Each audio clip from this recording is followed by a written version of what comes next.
Itim na lampara ang hawak ng binatang si Shao Kahn.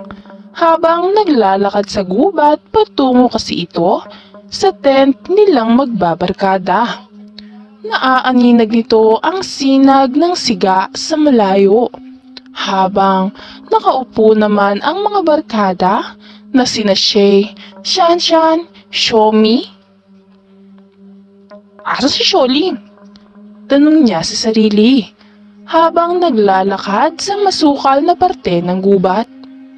Natatanaw man niya ang siga mula sa malayo pero hindi pa rin maiiwang kabahan ang binata. Matataas kasi ang itim na puno. Sa tuktok nito ay puro anino ng dahon ang matatanaw mo. Makapal din ang bulok ng mga dahon na natatapakan ng bota niya. Bunga nito ay ang paglubog ng bawat hakbang nito. Isang sipol mula sa gilid niya. Lumingon ang binata pero walang tao sa gilid nito. Aray! Reklamo niya nang may tumamang maliit na bagay sa kanyang bantang tenga. Nang kunin niya ito gamit ang sariling kamay, isang bilog na papel na binilog gamit ang laway. Sholing? Tanong niya. Pre, tagal mo naman! Reklamo ni Sholing habang nakatayo kasama ng mga barkada niya. Diyos ko, may engkanto! Sigaw niya. Sabay takbo na siya namang tawanan ng kasama niya sa malayo nang makarating. Bakit ka tumatakbo? Tanong ni Sholing. Pre, tignan mo nga kung may sumumpit sa leeg ko. Pinakita ng binata ang kamay. Kasunod na tawanan ng mga kasama niya. Hilaan mo pre, para malaman natin kung kaninong laway. Sa hostisyong biro ng kasama, dinilaan niya nga ito ng bahagya. Ang pakla! Reklamo niya. Paano hindi mapakla, tain ng ibon yan? Kadiri ka! Biro ni Shomi. Sabay bato ng dilata sa ulo ni Shao Kahn. Araw! Sakit ah! Reklamo ni Shao Kahn. Nakakadiri ka! Dinilaan mo talaga? Bakit? Nahalikan mo na ba kaming lahat para makabisada ang mga laway namin? Tanong nito sabay tawa. Masayang nagkakamping ang magbabarkada. Hilig kasi talaga nila ang mag-adventure. Bilang pare-pareho silang mga first section simula bata pa lang. Dahilan din para lagi silang magkakasama sa iisang klase. Bunga nito, hindi kaibigan kundi magkakapatid ang turingan nila sa isa't isa. Kinabukasan sa classroom, nakakadiri si Shao Kahn kagabi. Nilaan ng dumi ng ibon tapos sinisi pa kami. Asar ni Shay. Sinumpit niyo naman talaga ako. Tapos tumakbo kayo ng mabilis para hindi ko mapansin. Sambit ni Shao Kahn habang pinupunasan ang bukol mula sa dilatang binato ng isa sa mga kaibigan niya. Guys! Tignan niyo to!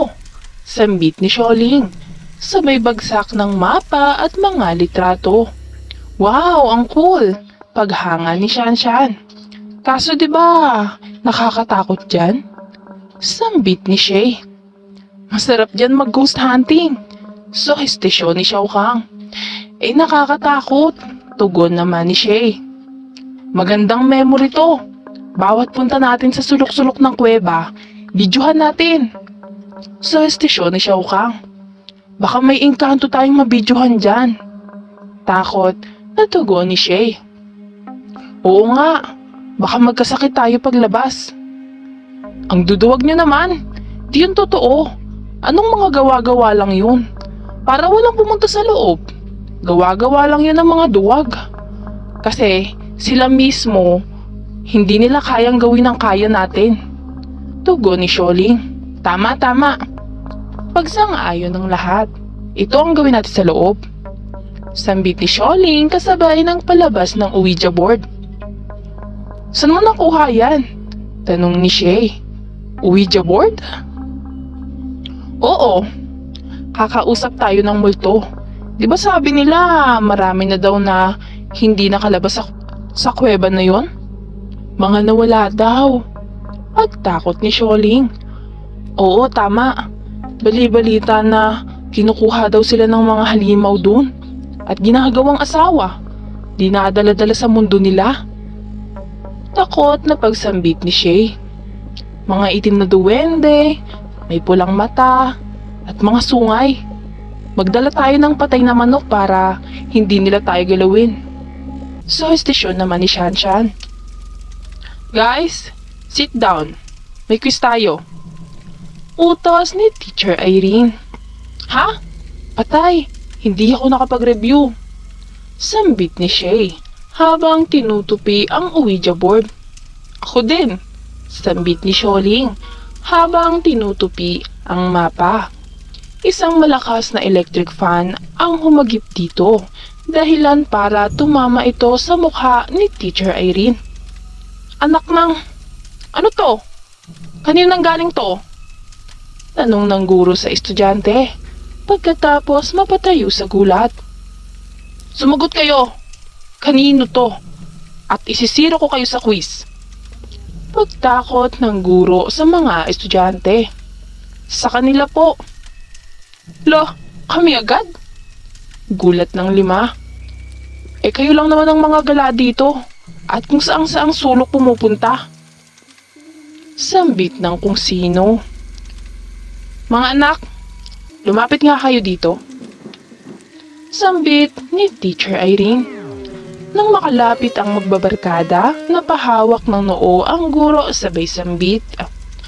Delikado ang lugar na to. Maraming pumapasok dito nang hindi nakakalabas. Di ba ma'am, kwento-kwento lang naman yun? Anak naman ang tutubing walang pakpak, oo. Kayong 5 ha, huwag niyo ubusin pasensya ko. Pag kayo nakita ko sa highway papunta rito, lulukot-lukutin ko ang mga papel na to.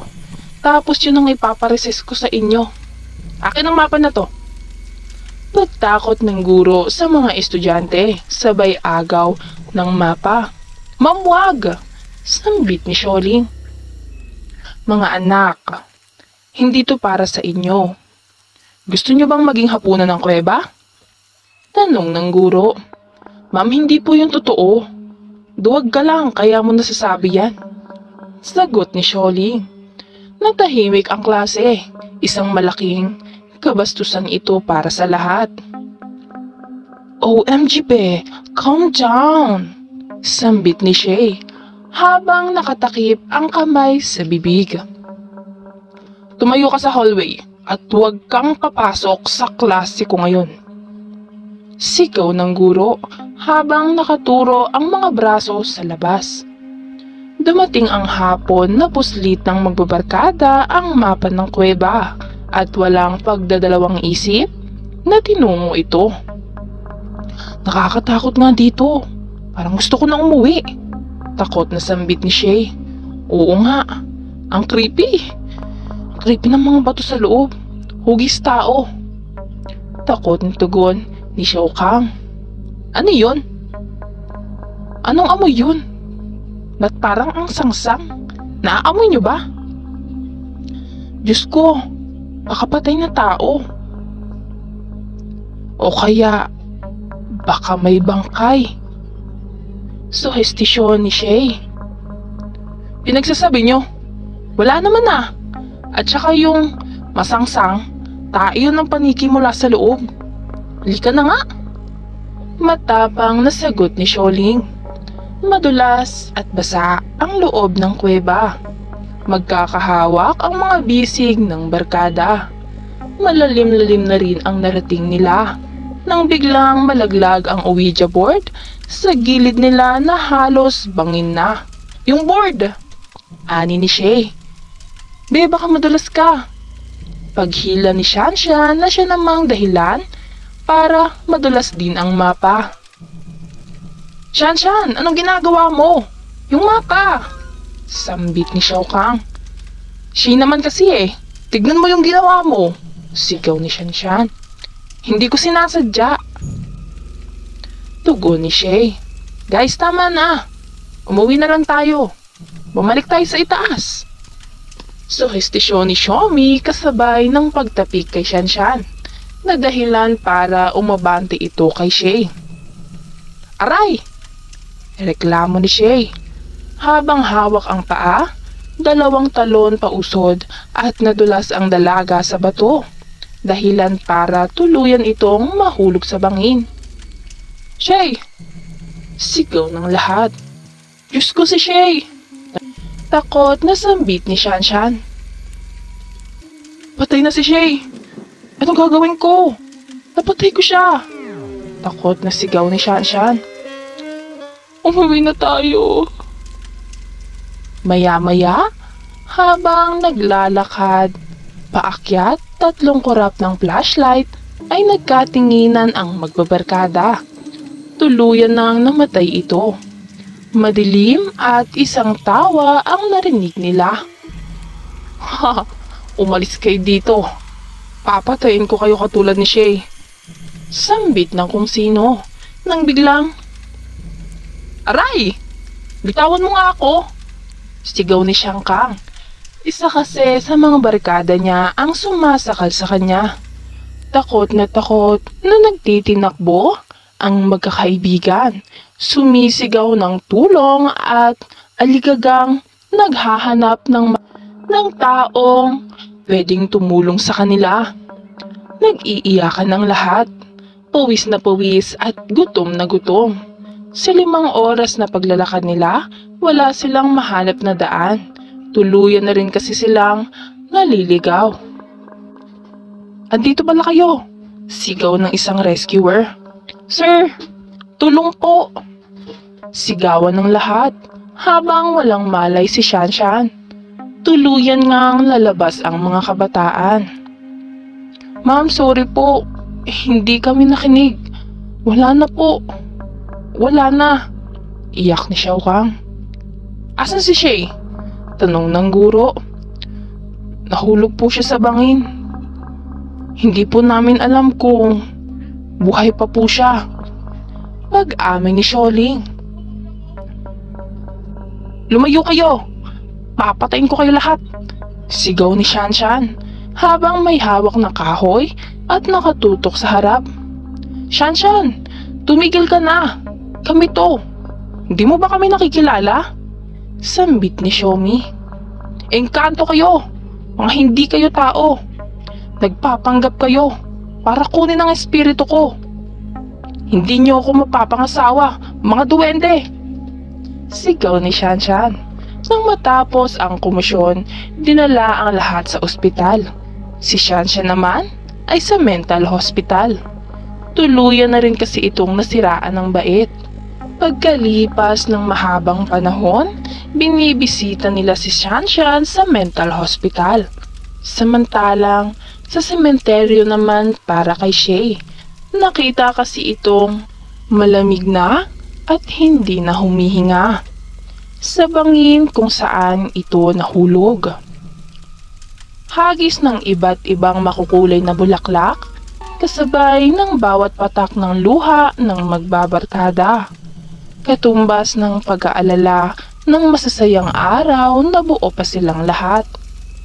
Natutunan nila na mas mahalaga ang pag-iingat kaysa sa hindi maingat para sa sandaling kaligayahan.